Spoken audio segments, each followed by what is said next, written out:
kemarin kita sudah KHGT, nah maka kalau wujudul hilal tanggal 2, tapi KHGT tanggal 1.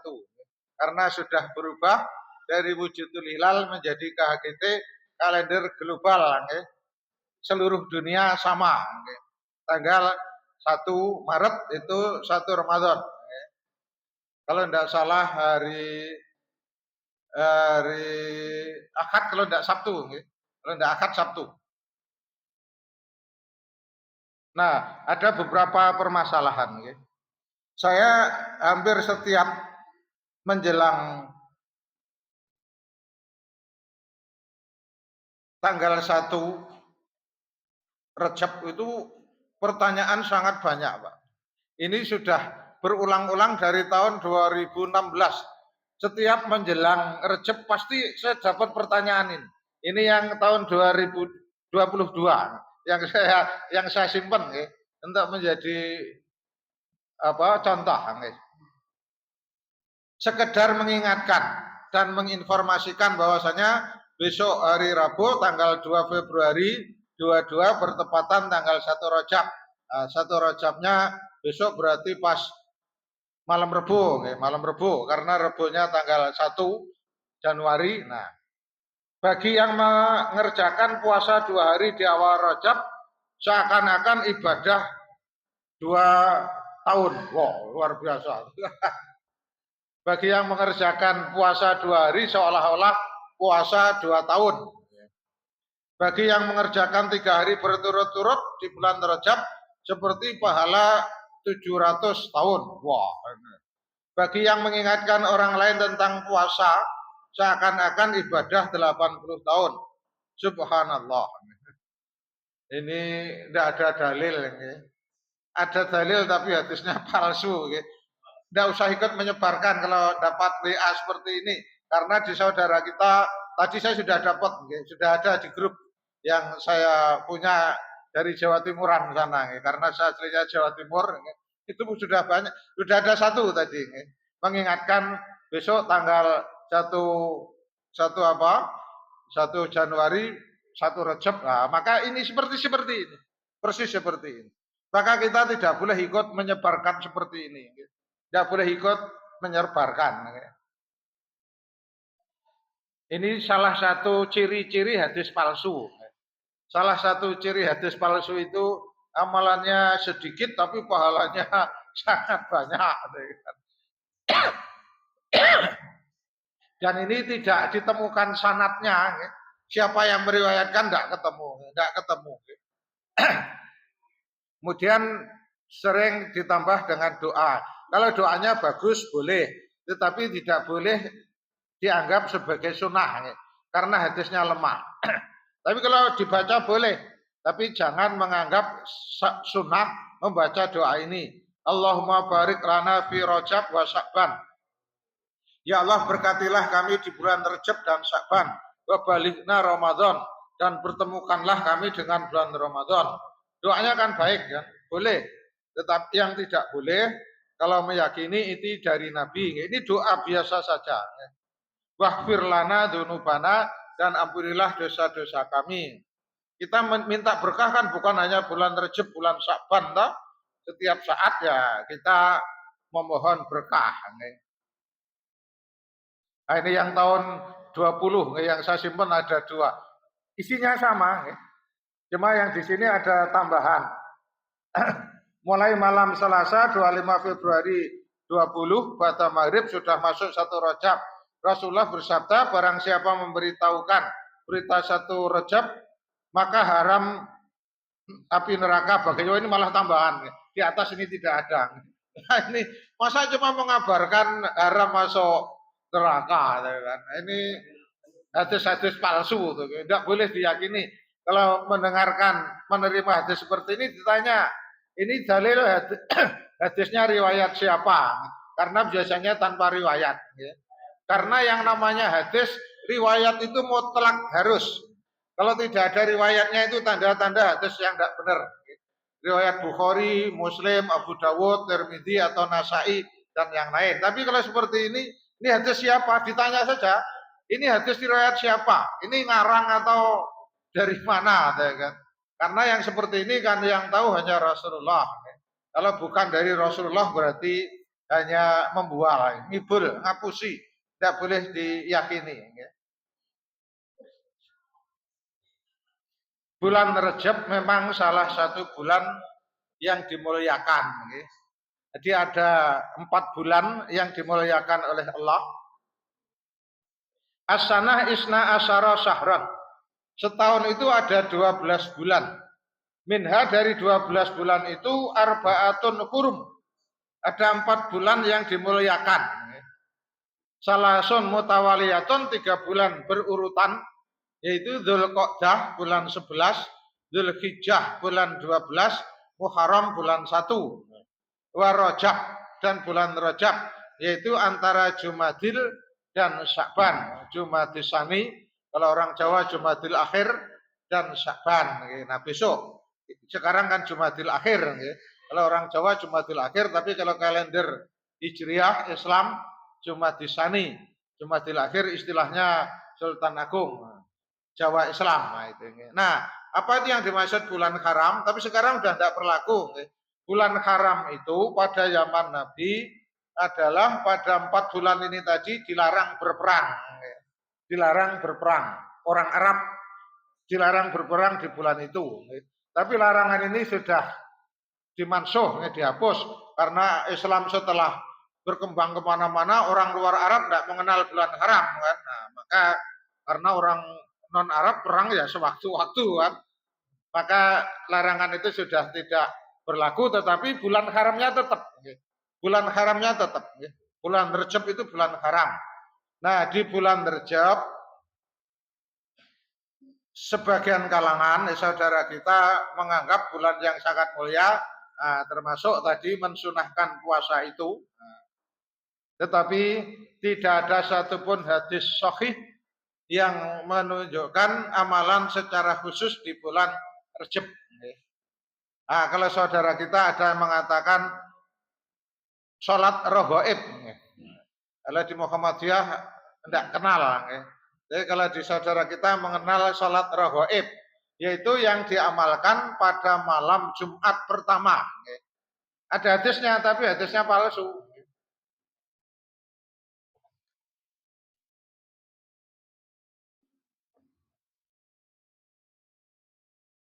Hadis-hadis lemah dan palsu mengenai bulan Rejab. Salat rogoib, di sini. Ada hadisnya, tetapi tidak diketahui siapa yang meriwayatkan hadis ini. Hadisnya panjang. Kita baca saja terjemahnya, karena juga belum ada harokat. Kalau saya bisa baca, jangan tidak bisa. Seseorang berpuasa di hari terjemahnya enggak. Wah, ini bukan terjemah ternyata. Hanya keterangan. Enggak apa-apa. Keterangan. Jadi tidak terjemah ansih, tapi sudah keterangan. Adapun tata cara sholat rogoib. Tidak disebutkan rogoibnya di sini. Tapi kalau di atas dakara sholat rogoib, di sini. Apa itu sholat rogoib? Yaitu sholat yang dikerjakan di malam Jumat pertama di bulan Rejab. Nah, kapan sholatnya? Yaitu antara maghrib dan isya. Adapun tata cara melakukan sholat 12 rakaat seperti sholat sunnah pada umumnya, yaitu dilakukan dengan 2 rakaat, kemudian salam. Bila sholat 12 rakaat berarti mendapat 6 kali salam. Setiap rakaat membaca Al-Fatihah. Disunahkan membaca Al-Qadar 3 kali, Al-Ikhlas 12 kali. Setelah selesai salat, dianjurkan membaca salawat sebanyak 70 kali. Salawat yang dibaca adalah Allahumma sholli ala Muhammad nabiyil ummi wa ala alihi. Setelah membaca salawat, dianjurkan sujud dengan membaca subuhun kudusun Rabbul malaikati waruh sebanyak 70 kali dan seterusnya. Setelah rampung, mohonlah kepada Allah atas hajat yang diinginkan. Ini salat rogaib. Tapi sekali lagi hadis ini palsu, tidak boleh dijadikan dasar, tidak boleh diamalkan karena hadisnya sangat lemah. Bahkan nah ini kalau saudara kita kalau sudah yang dawuh Mbah Yai, nah itu udah ada yang berani tanya. Ini saya kutip dari link mereka, jurnal Soreang, Nasihatul Ma'ali, Mbah Mun, bila hanya kuat puasa Rajab 1 hari, maka laksanakan di tanggal ini. Memasuki bulan Rajab 23, umat muslim berbondong-bondong melakukan sejumlah amalan ibadah guna mendapatkan keberkahan. Bulan Rajab merupakan salah satu bulan mulia. Sejalan dengan kemuliaan bulan Rajab, Mbah Mun atau Mbah Kiai Maimun Zubair memberikan nasihat. Cara memuliakan bulan Rajab menurut keterangan Mbah Mun adalah dengan melaksanakan ibadah puasa. Puasa di bulan Rajab memiliki sejumlah keistimewaan. Bahkan jika hanya melaksanakan puasa 1 hari saja, ganjaran yang akan didapat begitu luar biasa. Iki Rajab sampeyan muliaake, sing urung poso ya kudu poso sesuk. Wong kapan poso bulan Rajab sidina wae dijanji mlebu swarga. Iku muliane bulan Rajab, kata Mbah Mun. Nah, kemudian beliau mengutip hadis man soma yauman min Rajab sakahullahu saroban. Nah, ini saya baca Arabnya saja. Tadi sudah saya masukkan di sini. Hadis dhaif bulan Ramadan. Nah, di sini. Barang siapa puasa Rajab, maka Allah akan memberikan minum dari sungai ma'uhu asaddu bayadon minal laban, yang airnya putih, lebih putih daripada susu warnanya. Wa ahla minal asal, dan manisnya lebih manis daripada madu.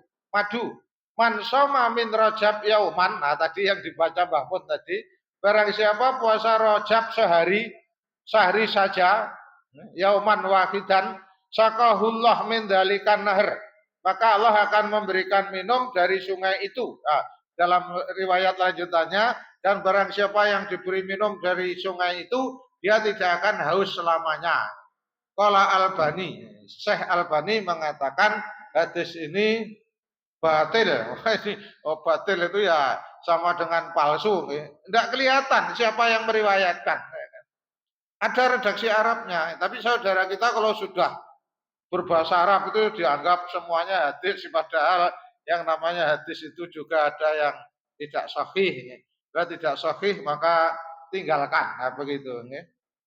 Nah, maka jamaah rahimakumullah, prinsipnya sekali lagi di bulan Rajab tidak ada satupun ibadah khusus di bulan Rajab. Adanya puasa di bulan haram. Di bulan haram itu tidak hanya Rajab, tapi kalau kita di bulan Rajab memperbanyak puasa, niatnya bukan puasa Rajabnya. Niatnya adalah memperbanyak puasa di bulan haram. Bulan yang dimuliakan tadi. Hadisnya panjang di sini. Hadis riwayat Imam Ahmad sini. Ahmad nomor sekian. Kita baca. Dari Mujibah, seorang yang sudah lanjut usia dari Bahilah, dari ayahnya atau pamannya. Suatu kali aku datang kepada Rasulullah Sallallahu Alaihi Wasallam untuk suatu keperluan. Kemudian beliau bertanya, siapa kamu? Tidakkah Anda ingat wahai Rasulullah? Siapa? Nabi tidak ingat, padahal dulu pernah ketemu. Saya adalah orang Bahili. Bahili nama kampung, suatu wilayah. Bukan Bahlul. Kalau Bahlul beda artinya. Bahili itu nama kampung. Kalau Bahlul bodoh. Bahili karena hampir sama. Saya adalah orang Bahili yang dulu pernah menemui panjenengan di waktu panjenengan pertama kali datang ke Madinah. Nah, kemudian Rasulullah bertanya, kamu dulu ketika menemui aku kan gagah, kulitmu bagus, kamu gagah lah. Gitu. Lalu apa yang menyebabkanmu seperti ini sekarang kok kurus kering, kerempeng? Kemudian orang tadi, demi Allah wahai Rasulullah, sejak saya berpisah dengan engkau, saya tidak pernah makan kecuali di malam hari. Tiap hari puasa berarti. Tiap hari puasa ini. Kemudian Nabi bersabda, Siapa yang memerintahkanmu menyiksa diri? Nabi sampai bertanya 3 kali, siapa yang memerintahkanmu menyiksa diri? Kemudian Rasulullah melanjutkan sabdanya, berpuasalah di bulan kesabaran, yaitu bulan Ramadan. Orang Bahili tadi menjawab, wahai Rasulullah, aku masih kuat, tambahlah. Kalau begitu tambahlah setiap bulan sekali. Masih kuat Nabi, kalau begitu 2 kali. Masih kuat, masih nambah 3 kali. Masih mengatakan kuat juga. Nah, kalau begitu berpuasalah di bulan-bulan haram, tapi juga berbuka. Puasa semuanya juga tidak boleh. Bolehnya memperbanyak. Memperbanyak puasa di bulan haram. Nah, sekarang besok, hari Rabu. Jadi Rabu kalau mau puasa di bulan haram karena itu bulan Rejab. Jadi niatnya berpuasa di bulan haram. Bukan khusus Rejab. Ya, karena di bulan haram tidak hanya Rejab, Dzulqa'dah, Dzulhijjah, Muharram. Ada 4. Nah, begitu. Jadi itu. Jadi kalau mau puasa Rejab, niatnya adalah berpuasa di bulan haram. Jadi boleh. Ya, begitu. Jadi tidak ada ibadah khusus yang dianjurkan oleh Rasulullah di bulan Rejab kecuali memperbanyak puasa, tetapi bukan Rejab tapi di bulan-bulan haram. Kalau di Rejab berpuasa, nanti di bulan Dzulqa'dah, Dzulhijjah, Muharram juga memperbanyak. Begitu. Berikut. Ini saya kira cukup. Kalau ini dibaca banyak tentang hadis-hadis dhaif di bulan Rejab, nanti bisa dibaca sendiri. Ini tulisannya bisa di copy. Kemudian pertanyaan dari Pak Dwi, karena beliau sudah hadir. Mana Pak Dwi tadi? Sudah hadir. Tentang bacaan. Tentang bacaan yang kadang ya kita tidak bisa tidak bisa fasih. Tidak bisa fasih. Ya, maka kadang itu berubah. Menurut pendengaran kita seperti itu. Nah, prinsipnya begini. Karena kita memang bukan orang Arab, kadang beberapa huruf itu kita mengucapkan sulit. Orang Sunda, Lombok, itu bilang fa itu kan susah. Misalnya kan pa. Saya dulu pernah punya teman dari Lombok, dari NTB itu, di pondok ada banyak teman saya NTB. Itu bilang fa itu susah. Bisanya pa. Kan. Orang Jepang katanya bilang R itu kan susah. Nah, maka hal-hal yang seperti ini makfu, dimaafkan. Maka sesuai dengan niatnya bukan bilang begitu. Tetapi kalau bisa ya sesuai dengan makharijul huruf. Nah, memang di dalam qiraah, ilmu qiraah ada yang sangat ketat. Kalau qiraah betul-betul qiraah memang biasanya ustadznya ketat. Tapi kalau yang bahasa, karena saya tidak mau mendalami qiraah, kalau saya di bahasanya, bahasa Arab, prinsipnya ketika sudah bisa membedakan huruf, maka sudah selesai. Antara sin dengan sin. Prinsipnya itu. Tapi kalau yang ahli qiraah sulit, tidak semua bisa. Tidak semua, kalau yang tidak belajar dari kecil sulit, Pak. Tak dengan tak. Kalau Fatihah mudah, to, ta. Tapi kalau di kasroh, jenengan bisa bedakan. Ti, kan susah kan. Kalau kasroh kan susah. Swat, so. Tapi kalau di kasroh, susah kita. Susah. Maka yang seperti ini makfu. Wattini wa zaitun, tin. Kalau wattini yang dimaksud surat tin itu pakai T, pakai ta. Artinya buah tin. Tapi kalau tok tin itu artinya tanah. Secara makna sangat jauh. Tetapi ya tadi karena kita memang bukan orang Arab, prinsipnya bisa membedakan makna. Membedakan tak dengan tok. Tidak harus berat. Karena kalau seperti itu nanti orang-orang jadi malas belajar itu kan. Nah, maka dimudahkan. Kalau saya ngajar tidak sampai seperti itu karena yang seperti itu biasanya kalau sudah lomba-lomba, kalau sudah lomba, nah itu yang seperti itu ketat. Tapi kalau hanya kita untuk sholat, nah prinsipnya sudah bisa membedakan, ya, bisa membedakan. Ya dengan za tadi yang jangan tanyakan. Saya dulu juga pernah ada yang negur, padahal saya sudah berusaha za. Jadi kadang orang mendengar katanya kedengarannya ya, gitu kan. Saya dulu pernah ada yang negur, kata za, perasaannya dengarnya ya, gitu kan. Masa sih dengarnya ya, saya padahal sudah bilang za. Jadi katanya yang mendengarkan masih kurang tebel katanya, kurang tebel. Za, wah, itu. Yang didengarkan maksud ya kan tadi. Ya, maka ditanya, mungkin memang salah baca atau mungkin karena memang lisannya tidak bisa membedakan. Kadang memang begitu, memang begitu. Karena memang kita bukan lidah Arab, tapi orang Jawa itu kan lidahnya paling fleksibel kan. Ngikuti bahasa apa saja kan bisa, kan. Tidak semuanya loh Pak. Bilang roh aja tidak semuanya ternyata bisa kan. Bilang apalagi yang cedal itu kan. Tidak bisa. Bilang roh itu tidak semuanya bisa. Begitu jawabannya. Maka kalau ada pertanyaan.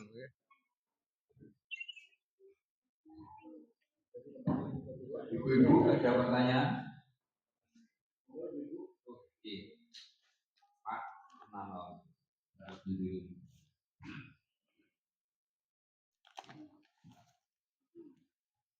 Assalamualaikum warahmatullahi wabarakatuh. Waalaikumsalam warahmatullahi wabarakatuh.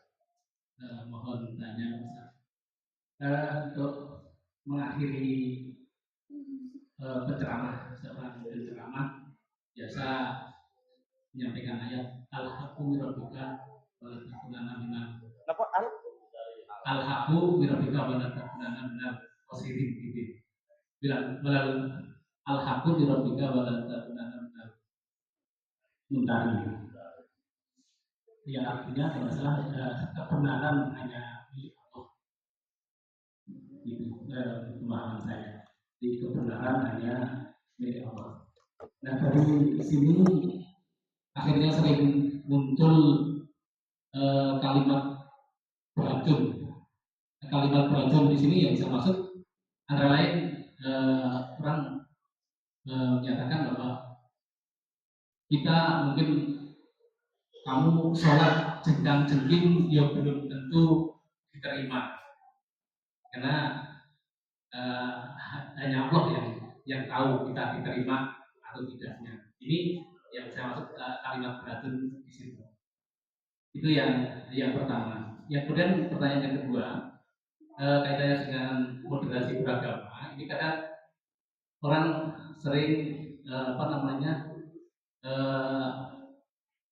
menyampaikan bahwa kita itu tidak bisa memilih untuk lahir di mana, kapan, kemudian oleh siapa, oleh ibu siapa kita dilahirkan. Itu kita tidak bisa memilih.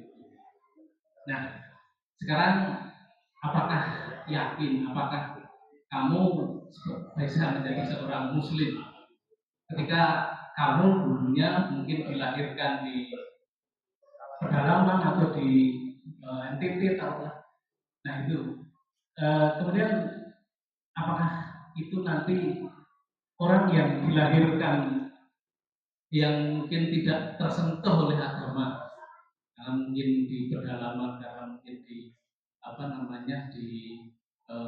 yang tidak kenal Islam. Nah ini kemudian bagaimana Allah nanti memberikan keadilan dalam hal ini. Mungkin itu aja. Kadang saya menjelaskan tapi belum artinya belum diyakinkan gitu. Itu aja. Terima kasih. Assalamualaikum warahmatullahi wabarakatuh. Waalaikumsalam warahmatullahi wabarakatuh. Ayat yang dibaca di sini apa Pak? Al-Haqqu?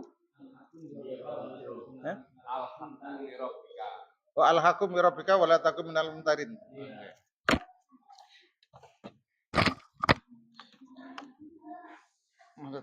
Yang dimaksud, yang ditanyakan apa? Kebenaran itu dari Tuhanmu, maka janganlah kamu menjadi orang yang ragu. Yang dimaksud apa nih, Bun? Kadang itu dari jadi memelesetkan, jadi walaupun kita mungkin sholat tentang segi istilahnya belum mesti diterima karena yang keberatan itu hanya Allah. Lalu menjadikan usaha. Untuk sholat, prinsipnya begini.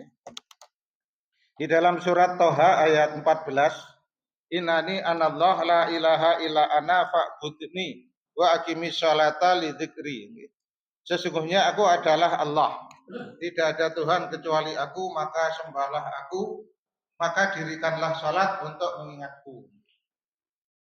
Diterimanya sholat. Di sini kebetulan tadi saya sudah menulis yang mau saya sampaikan di besok.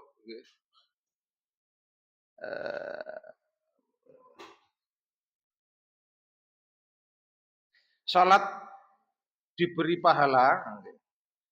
Berapa kita diberi pahala dalam sholat kita? Di sini ada hadisnya. Dari Ammar bin Yasir kala.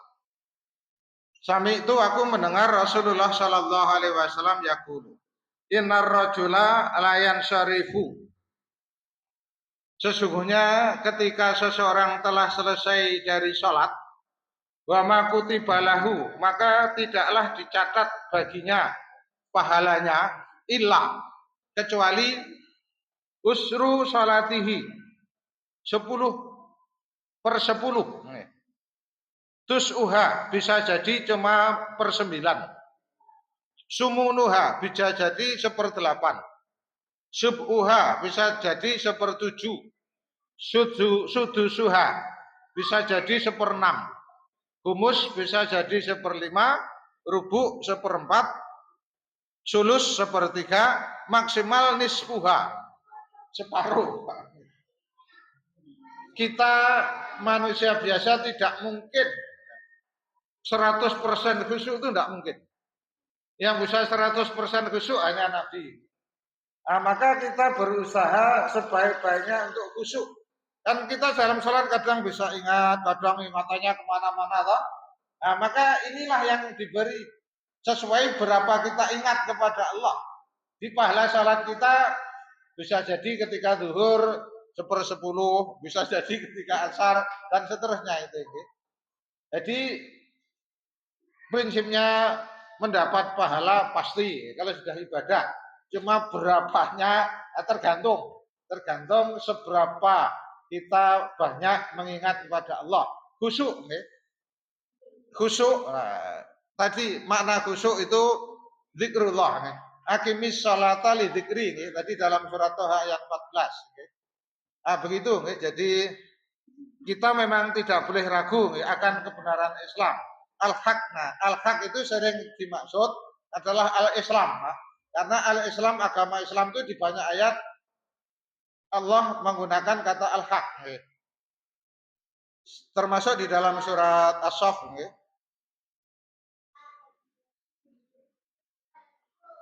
Kok lupa? Bentar. Surat As-Saff. Kalau pas dari awal agak susah ngafal tengah-tengah, ingat tengah-tengahnya. Kalau ada ngafal Sof ayat 8. Sof. Kok lupa. Surat Sof. Kok lupa. Biasanya hafal. Karena dari awal, dari tengah-tengah susah. Liyudfi'u nurallahi bi afwahihim wallahu mutimmu nurihi walau karihal kafirun. Walau karihal kafirun. Lanjutnya apa? Siapa yang hafal? Setelah walau karihal kafirun apa? Yuridu liyudfi'u nurallahi bi afwahihim wallahu mutimmu nurihi walau karihal kafirun. Waladzi arsala rasulahu bil huda wa dinil haq. Ya kan? Hak itu yang dimaksud tadi al-Islam. Agama Islam itu adalah agama yang hak, yang berasal dari Tuhanmu Allah Subhanahu wa Ta'ala. Maka jangan kamu ragu. Itu maksudnya. Maka kita harus yakin. Kalau kita ragu ya berarti keimanan kita nanti juga kurang sempurna. Begitu. Kemudian yang kedua tadi, apa Pak? Diulang Pak? Lupa saya. Kalau tentang moderasi Kenapa? beragama itu kan Saya tidak bisa memilih untuk Oh, memilih hak. Nggih. Nggih. Memang kita mengenal takdir ya. Takdir itu sudah ditetapkan sejak dulu sebetulnya. Tapi karena kita memang tidak tahu nggih apa takdir kita, tapi kita diperintah untuk selalu berusaha mencari nggih. Apalagi di zaman modern ini yang namanya informasi kan sudah sangat mudah didapat ya. Innallaha yahdi may yasha. Di dalam ayat banyak Allah memberi petunjuk kepada, sering diterjemahkan kepada siapa saja yang dikehendaki Allah. Tapi terjemahan ini kalau saya kurang pas saja. Allah memberi petunjuk kepada siapa saja yang mau. Kalau saya lebih cenderung menerjemahkan Allah memberi petunjuk kepada siapa saja yang mau. Contoh begini. Umar, sahabat Umar yang akhirnya masuk Islam. Karena dia mendengar Quran, kan awalnya mendengar Quran. Dia tidak bisa membantah keindahan bahasa Al-Quran dan maknanya. Nah, maka itu kan petunjuk. Maka Umar mau ikut. Tetapi banyak, dia tahu Quran itu benar, tapi tidak mau. Ada seorang tokoh dedengkotnya penyair Arab waktu itu yang bernama Walid bin Mughirah. Orang Arab ketika pertama kali mendengar Quran, nah Quran itu kan hanya syair kan. Quran itu hanya syair. Maka kemudian waktu itu Walid bin Mughirah karena dia puncaknya penyair Arab, dia diperintah oleh kaumnya untuk menandingi syairnya Muhammad. Walid bin Mughirah kemudian mendatangi Rasulullah. Rasulullah membacakan surat Fusilat waktu itu.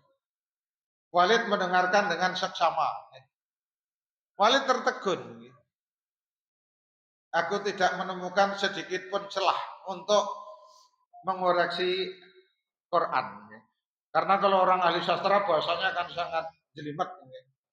Maka ketika Walid kembali pada kaumnya, apa yang kamu dapati dari syairnya Muhammad? Aku tidak menemukan celah sedikit pun untuk mengkritiknya. Tidak menemukan celah sedikit pun. Walid tahu, tidak mungkin ini bahasa Muhammad. Karena Muhammad kan orang buta huruf, toh. Orang buta huruf tidak mungkin bisa bikin syair, Pak. Jangan aja buat puisi mungkin juga tidak bisa, toh. Meskipun bisa bahasa. Nah, maka tuduhan Muhammad penyair gugur otomatis. Nah, ada satu riwayat, ada satu kisah. Tapi kisah ini jarang diungkap. Jenengan bisa baca di tafsirnya Ibnu Katsir ketika menafsirkan surat Al-Haqqah. Cerita awal Umar masuk Islam. Sahabat Umar aslinya itu tidak peduli dengan dakwahnya Rasulullah. Yang penting tidak mengganggu aku kan. Umar tidak peduli. Nah, tapi lama-kelamaan ketika semakin banyak orang ngomong tentang Muhammad, Umar akhirnya mulai risih kan. Nah, maka suatu saat Umar ingin mengganggu Nabi kan. Tapi ganggunya tidak siang hari karena tidak sebanding. Rasulullah orang yang sangat alim, orang yang tidak pernah nyeleneh, tidak pernah berkelahi. Sedangkan Umar waktu itu kan jago kelahi, preman kan. Umar kan preman kan waktu itu kan. Kalau ganggu ya malulah Umar masa melawan Muhammad kan. Nah, maka Umar waktu itu ingin mengganggu Nabi di malam hari. Dan Umar tahu kebiasaan Rasulullah setiap sepertiga malam pasti mendatangi Ka'bah, datang ke Ka'bah. Nah, maka Umar ngalahi malam-malam itu nyegat Nabi, Pak. Nyegat Nabi di pintu masuk Masjidil Haram sebelum ke Ka'bah. Umar menghadang. Tapi ketika Umar sampai Masjidil Haram, ternyata Rasulullah sudah di dalam. Waktu itu Rasulullah sedang salat membaca surat Al-Haqqah, Mal-Haqqah, wa ma adraka mal-Haqqah dan seterusnya. Nah, Umar waktu itu kemudian membatin, wah karena Umar kan terpaksa mendengar, Umar kemudian benar apa yang dikatakan orang Arab bahwasanya Muhammad adalah seorang penyair. Nah, kemudian Rasulullah sampai ke ayat 39. Wa ma bi qauli syairin qauli lamma tu'minun. Quran itu bukanlah ucapan penyair tapi amat sedikit di antara kalian yang mau beriman. Umar kaget, loh kok tahu? Aku ngerasani kok tahu tuh kan. Kalau ini bukan syair ini berarti ucapan penyihir karena bisa mempengaruhi jiwa seseorang. Maka Rasulullah membaca ayat berikutnya wa ma huwa biqauli kahinin qalilam ma tadzakkarun. Juga bukan ucapan penyihir amat sedikit di antara kalian yang mau berpikir. Umar kan semakin kok tahu juga itu kan. Padahal baru membatin itu kan. Maka kemudian Umar tidak jadi ganggu. Jenengan kalau membaca tafsirnya di sana ada kata-kata Umar sebetulnya sejak saat itu benih-benih Islam sudah muncul di dalam hatiku. Nah, baru Umar masuk Islam ketika adiknya sendiri Fatimah masuk Islam. Waktu itu ketika Fatimah sedang membaca surat Toha tadi kan. Akhirnya Umar sudah bisa membantah lagi. Nah, dia menerima hidayah.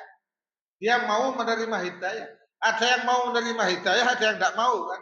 Sudah dapat jelas petunjuknya. Dia tidak bisa membantah kebenaran Quran, tapi tetap karena gengsinya kan. Waktu itu ketika Walid bin Mughirah ditanyakan karena gengsi kan, dia seorang tokoh, kok hanya ikut Muhammad dan Muhammad hanya orang miskin kan waktu itu. Gengsinya Pak. Tahu kebenaran Islam tapi dia tidak mau mengikuti petunjuk. Nah, ini. Maka kalau menerjemahkan Allah memberi petunjuk kepada yang mau. Kalau tidak mau ya dikasih petunjuk kayak apapun tetap tidak mau Pak. Nah begitu kan. Apalagi sekarang zaman modern kita nyari informasi dari mana saja dapat. Memang ada sebagian yang mengatakan kalau siapapun yang belum pernah sama sekali mendengarkan Islam, yang terpencil, kan masih ada tuh yang terpencil di suku Eksimo sana mungkin, yang belum pernah ada dakwah Islam ke sana. Nah, Allah alam ya kita, yang jelas Allah Maha Adil, kita tidak bisa menghukumi seperti itu. Begitu, okay? Jadi prinsipnya kita senantiasa okay, untuk mencari informasi kebenaran. Apalagi sekarang banyak dialog, ya, banyak dialog ustadz-ustadz Islam Kristen itu. Saya sudah mengkopi beberapa dialog, nanti suatu saat juga saya sampaikan okay, antara Islam Kristen itu. Pendeta itu kalau sudah ketemu Ahmad Didat itu sudah mati kutu kok ya. Ahmad Didat kan hafal Injil, pendetanya malah tidak hafal. Okay. Itu luar biasa, okay. Pendetanya malah tidak hafal. Ahmad Didat sudah membaca, dia masih nyari di kitabnya, kan. Itu luar biasa, okay, perdebatan beliau. Okay. Saya kira begitu karena ini sudah malam penutup, okay. Penutup. Okay. Jamaah rahimakumullah, di kita di Muhammadiyah, okay, yang namanya ibadah itu, ada yang bertanya. Oke, monggo Ibu, karena Ibu ada kekhususan. Okay. Langsung aja enggak apa-apa.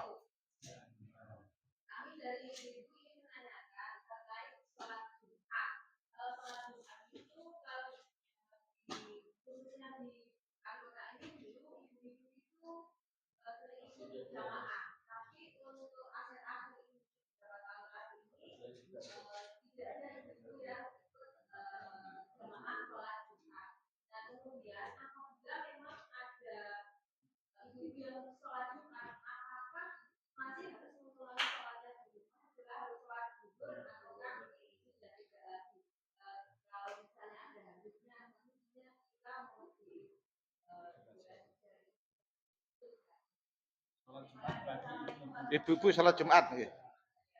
Nggih. Prinsipnya ibu-ibu itu tidak wajib salat Jumat nggih. Tapi kalau mengikuti salat Jumat maka juga menggugurkan salat zuhur. Jadi kalau sudah ibu salat Jumat maka prinsipnya sudah tidak perlu salat zuhur. Tetapi untuk ibu salat Jumat tidak wajib nggih. Wajibnya salat Jumat itu kepada bapak-bapak nggih. Jadi tapi kalau ada tempatnya, tapi karena kadang kalau Jumatan masjidnya akan penuh loh, tidak ada tempat untuk ibu kan. Tapi kadang ada beberapa masjid yang memang memberi tempat kecil kepada ibu-ibu yang memang pengen Jumatan. Kalau sudah Jumatan maka zuhurnya sudah gugur. Makanya di Madinah, di Mekah sana juga bagi ibu-ibu yang umroh juga ada tempatnya untuk ikut sholat Jumat. Tapi prinsipnya itu. Jadi kalau untuk ibu Jumatan tidak wajib, tapi kalau sudah hadir Jumat maka zuhurnya gugur, tidak perlu lagi sholat zuhur. Prinsipnya di situ. Nah kemudian terakhir yang namanya ibadah jamaah rahimakumullah, menurut keyakinan kita yang namanya ibadah itu tidak boleh main-main. Untuk ibadah itu tidak boleh gurauan. Salawat, yang namanya salawat itu ibadah. Tapi kadang saudara kita salawat pun untuk guyonan, salawatan. Ini apa? Contoh, tidak usah ditiru. Yang seperti ini tidak boleh. Kan. Salawatnya bagus, tetapi ketika digabung dengan yang bukan salawat, apalagi dengan ada bahasa yang tidak seharusnya, nah itu menjadi tidak boleh. Kan.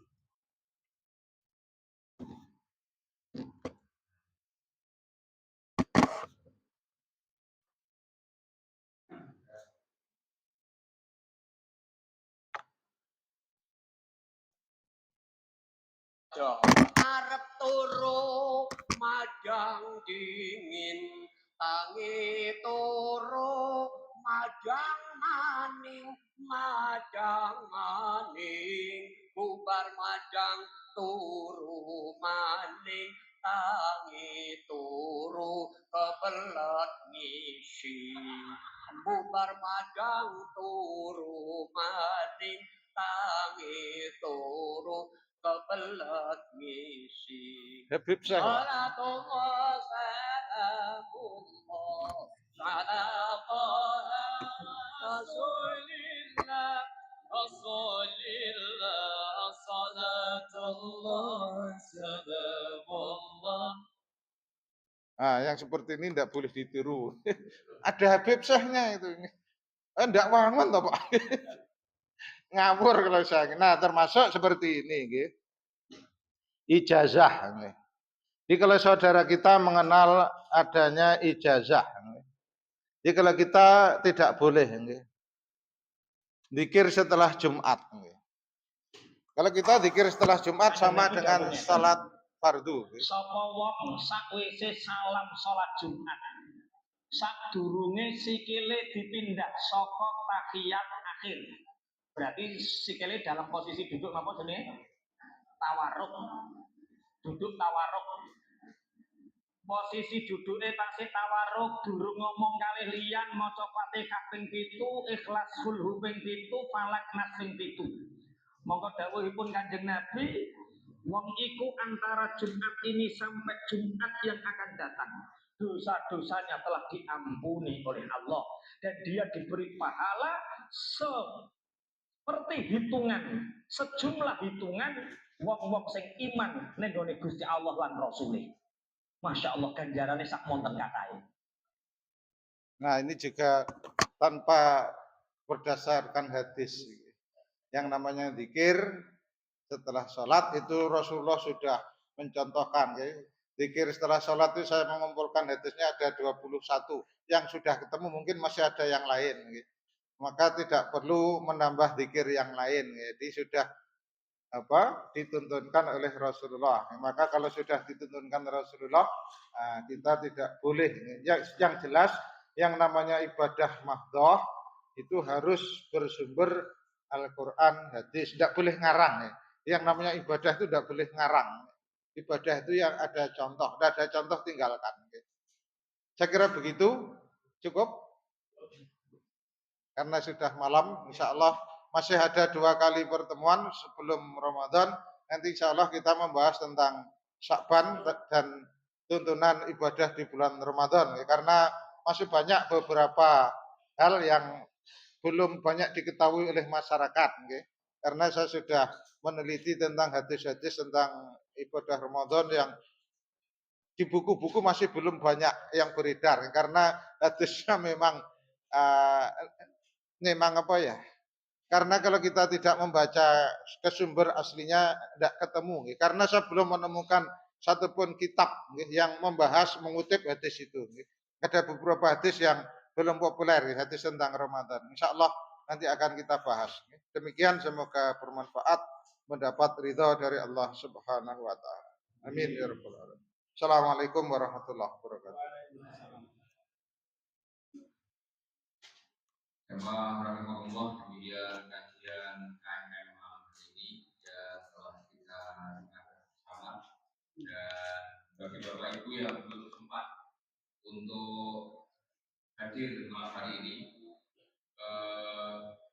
rekaman video ini akan diupload di channel YouTube-nya Al-Maun Mikir. Namanya channel YouTube itu adalah Al-Fajr TV. Jadi silakan Bapak Ibu yang belum bisa hadir di kajian KMM bisa melihat melalui channel YouTube. Kebetulan malam hari ini belum disiarkan secara live. Nah, untuk ke depan kajian kita ini akan coba kita siarkan secara live melalui channel YouTube kita supaya nanti bisa lebih menjangkau bapak-bapak ibu-ibu yang tidak bisa hadir sama-sama di tengah majelis kita ini. Hadirin yang dirahmati Allah SWT, sebelum kita akhiri pertemuan kajian malam hari ini, Pak Ustadz Haji sudah hadir. Barangkali ada informasi